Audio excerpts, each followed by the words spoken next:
السلام علیکم سامعین، ابھی آپ سنیں گے ریڈیو فیچر قوالی کل اور آج۔ راوی آئمہ بطول، تحریر و تحقیق نرمین اشرف، پروڈیوسر نرمین اشرف، آڈیو ایڈیٹر نرمین اشرف، پروجیکٹ سپروائزر عادل عزیز، شعبہ ابلاغیات لاہور کالج برائے خواتین یونیورسٹی لاہور۔ محمد تو صدقے میں جان، محمد تو صدقے میں جان، سے طلب آخرت وظیفہ ہے، ہم مست کلندر علی علی۔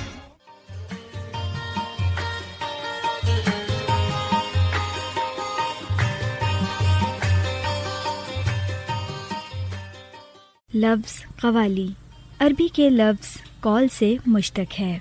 قول کا مطلب ہوتا ہے بات یا بیان کرنا۔ اس طرح قوالی کا مطلب ہوا وہ بات جو بار بار دہرائی جائے۔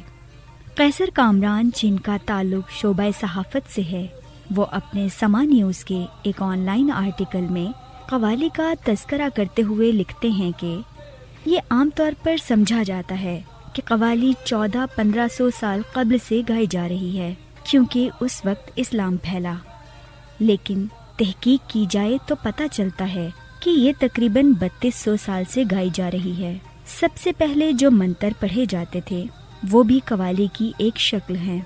پرانے زمانے میں انسان کو علاج کرانا ہو، رشتہ کرانا ہو، انصاف چاہیے ہو، علم سیکھنا ہو یا موسیقی سننا ہو تو وہ مندر میں جاتا تھا۔ وہاں پر کچھ منتر پڑھے جاتے تھے جس کے کچھ پارٹ تھے جنہیں سروتا کہا جاتا تھا، اور وہ چند الفاظ تھے جنہیں بار بار سر اور لے میں اس حد تک پڑھا جاتا تھا کہ ایک روحانی کیفیت طاری ہو جاتی تھی۔ یہ قوالی کی ابتدائی شکل تھی۔ بعد ازاں مسلمانوں نے ذکر شروع کیا جس میں اللہ اور اللہ کے اوصاف کا ذکر لگاتار کیا جاتا تھا، تاہم جب ذکر میں دیگر رسومات کو شامل کیا گیا تو وہ سما بن گیا۔ لیکن قوالی صرف مسلمانوں کی جاگیر نہیں، جو جس سے پیار کرتا ہے عشق کرتا ہے، قوالی اسی کی ہے۔ دیگر مذاہب کی کتابوں میں ذکر ہے کہ اپنے محبوب کا ذکر کرو، اس کا نام لو، بار بار لو، سر میں لو، لے میں لو۔ علی نو یاد کرو، رل کے فریاد کرو، علی نو یاد کرو، رل کے فریاد کرو، اے غریباں دا اے ہو آسرا، علی مولا علی مولا علی۔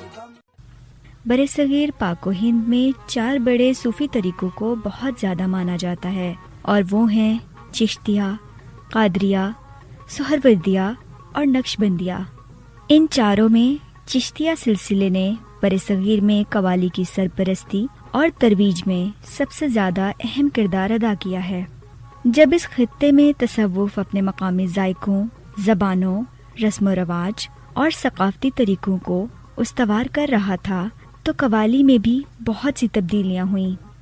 حضرت نظام الدین اولیاء کے خاص شاگرد حضرت امیر خسرو اپنے وقت کے بہت بڑے شاعر، موسیقار، عالم دین، مفکر تھے۔ انہوں نے قوالی کو وہ شکل دی جسے آج ہم خسروی قوالی کہتے ہیں۔ یہ وہی قوالی ہے جو آج پوری دنیا میں گائی جاتی ہے۔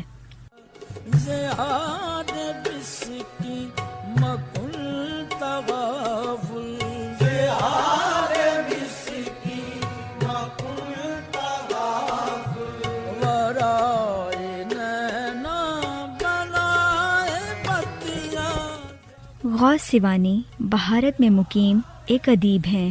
وہ ریختہ میں شائع ہونے والے ایک مقالے میں لکھتے ہیں کہ قوالی کے موجد حضرت امیر خسرو مانے جاتے ہیں، اور یہ ان کے فن کی سچائی کی دلیل ہے کہ صدیاں بیت جانے کے بعد بھی یہ فن زندہ ہے اور اسے پسند کرنے والوں کا ایک طبقہ موجود ہے۔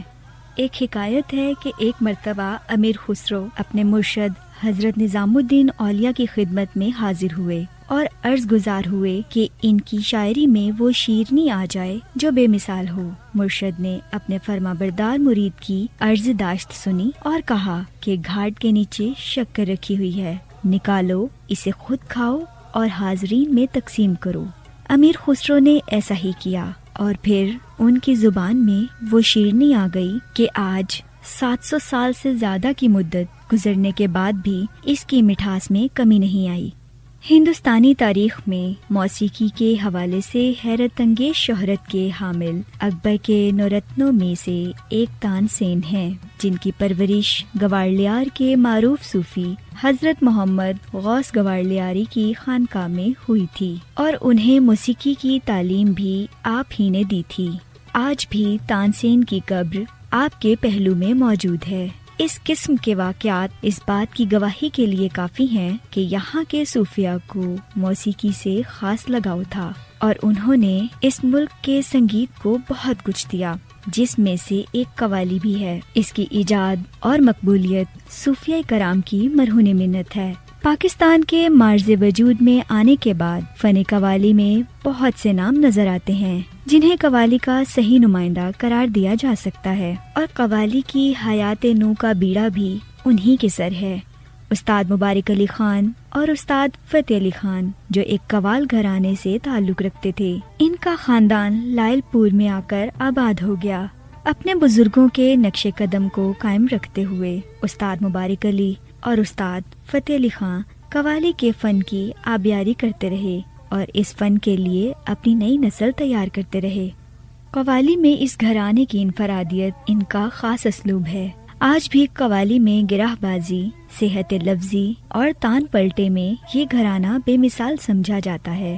اس خاندان کا ایک ایسا چشم و چراغ جس نے قوالی کو مشرق سے نکال کر مغرب میں پہنچا دیا، جن کے نام کے بغیر قیام پاکستان کے بعد قوالی کی تاریخ نامکمل رہ جاتی ہے، وہ ہیں استاد نصرت فتح علی خان، جو اپنے آباء و اجداد کے فن کے صحیح امین قرار پائے۔ جو الفت میں تمہاری کھو گیا ہے، جو الفت میں تمہاری کھو گیا ہے، کسی کھوئے ہوئے کو کچھ ملا ہے، کسی کھوئے ہوئے کو کچھ ملا ہے، نہ بت خانے نہ کعبے میں ملا ہے، نہ بت خانے نہ کعبے میں ملا ہے، مگر ٹوٹے ہوئے دل میں۔ آپ کی قوالی میں راگداری اور لے کاری کا حسین امتزاج نظر آتا ہے۔ سرگم کی ادائیگی کو تال میں اس طرح ضم کرتے ہیں کہ سامع پر وجد و کیف کی کیفیت طاری ہو جاتی ہے۔ نصرت فتح علی خان نے اپنے بعد قوالی کی وراثت اپنے بھتیجے استاد راحت فتح علی خان کو منتقل کر دی۔ راحت فتح علی خان آج بھی قوالی کے فن کو اس کی جملہ روایات کے ساتھ زندہ رکھے ہوئے ہیں۔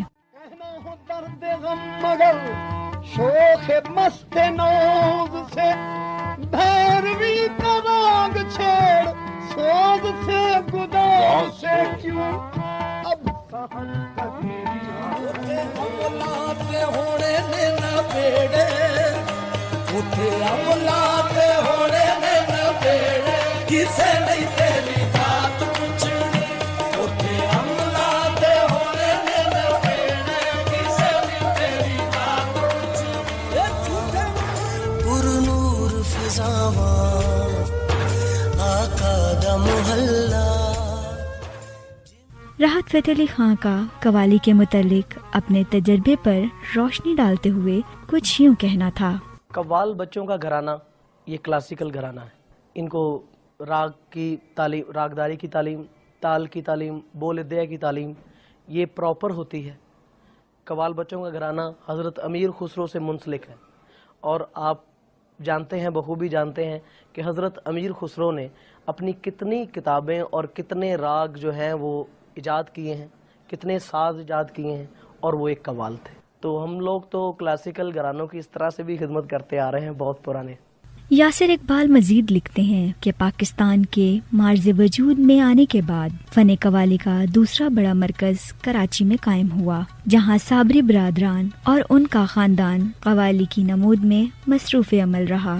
یہاں استاد غلام فرید صابری اور استاد مقبول حسین صابری قوالی کے فن کے دو بڑے معتبر نام نظر آتے ہیں۔ صابری برادران کی قوالی کا کمال اور انداز یہ تھا کہ ان کا نعتیہ کلام سامعین کو معرفت کی معراج پر لے جاتا تھا۔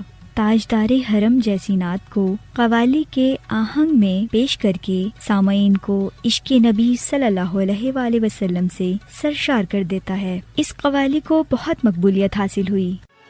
میرا کوئی نہیں ہے تیرے سوا، میرا کوئی نہیں ہے تیرے سوا، میرا کوئی نہیں ہے تیرے سوا، میں بن کے سوالی آیا ہوں، میں بن کے بھر دو جھولی، بھر دو جھولی میری یا محمد، لوٹ کر میں نہ جاؤں۔ شیر میاں داد خان پاکستانی قوال اور لوک گلوکار ہیں۔ انہوں نے قوالی گانے کو اپنی خاندانی روایت کے طور پر اپنایا۔ ان کے دادا دین محمد قوال ہندوستان اور پاکستان کے مشہور قوال تھے۔ انہوں نے اپنے والد استاد میاں داد خان سے موسیقی سیکھی۔ وہ مشہور قوال نصرت فتح علی خان کے چچا زاد بھائی ہیں۔ شیر میاں داد ایک اور مشہور پاکستانی قوال بدر علی خان کے چھوٹے بھائی ہیں، جن کو بدر میاں داد قوال کے نام سے بھی جانا جاتا ہے۔ شیر میاں داد خان نے امریکہ، سوئٹزرلینڈ، ہندوستان اور سنگاپور سمیت متعدد بین الاقوامی موسیقی محفلوں اور شوز میں صوفیہ طرز کا کلام پیش کیا ہے۔ شیر میاں داد اور ان کے قوالی گروپ پاکستان ٹیلی ویژن اور ریڈیو پاکستان کے لیے نغمے پیش کر چکے ہیں۔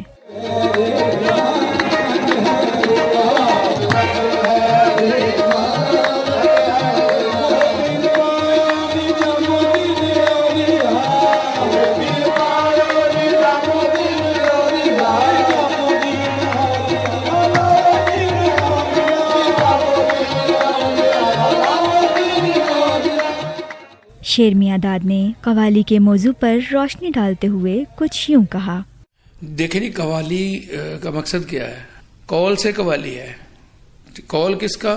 جس طرح ولی اللہ کا قول بابا صاحب ہیں، میاں محمد بخش ہیں، بابو اللہ شاہ ہیں، جنہوں نے یہ قول کا، اور قول سے قوالی اور قوالی پڑھنے والا قوال، تو ہم تو اپنی قوالی کے ذریعے اس کو، جو صوفیہ کا پیغام ہے، جو جس میں امن ہے، بھائی چارہ ہے، اور اپنے سونے رب کی پہچان ہے، اور بندے کی پہچان ہے، اور انسانیت پہ ہم لانے کی کوشش کرتے ہیں تھرو کلام، کہ جو ہمارے بابا صاحب نے، جو ہمارے پنجتن پاک جس طرح ہم تعریف کرتے ہیں، جس طرح ہم نبی پاک صلی اللہ علیہ وآلہ وسلم آقا کی تعریف کرتے ہیں، اللہ پاک کی حمد بیان کرتے ہیں، تو جو جنریشن سننے والی ہے تو ہم عکاسی کر رہتے ہیں ان کے، تو وہ پھر پیار آتا ہے۔ ٹھیک ہے، تو جو نصیحت والی بات ہوتی ہے اس سے عوام کو نصیحت ملتی ہے، تو ہمارا جو میسج ہے یہ پورا قوالی میں ہوتا ہے۔ صابری برادران کے ہم اثر قوالوں میں بڑا نام عزیز میاں قوال کا تھا۔ ان کی قوالی کا انداز سب سے جدا تھا، فلسفہ تصوف اور معرفت کی کیفیات کا گہرا شعور رکھتے تھے۔ آپ اپنے ہم نواؤں کے ساتھ قوالی گاتے تھے، لیکن قوالی کے تمام کلام کی ادائیگی خود کرتے تھے۔ ہم نوا صرف کلام کا مطلع یا مصرع ثانی دہرانے میں ساتھ دیتے تھے۔ عزیز میاں قوال کا انداز قوالی اونچے سروں پر مشتمل تھا۔ مزامیر میں صرف ہارمونیم اور ڈھولک کی سنگت رہتی۔ کھلے انتروں کے ساتھ قوالی گانے کے انداز کو قوالی کے فن میں آپ نے متعارف کرایا۔ اس سے پہلے ایسا انداز کسی قوال کے ہاں نظر نہیں آتا تھا۔ کھلے انتروں سے مراد کلام کے اشعار کو تال کے بغیر ادا کرنا، مگر جب مطلع کی طرف دوبارہ واپسی ہو تو تال کا شروع ہو جانا ہے۔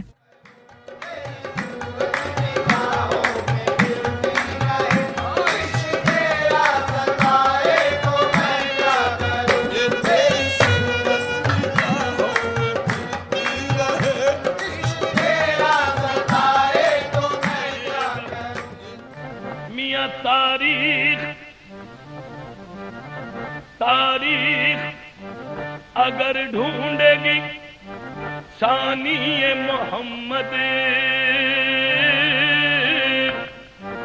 ثانی تو بڑی چیز ہے، سایہ نہ ملے گا یا نبی۔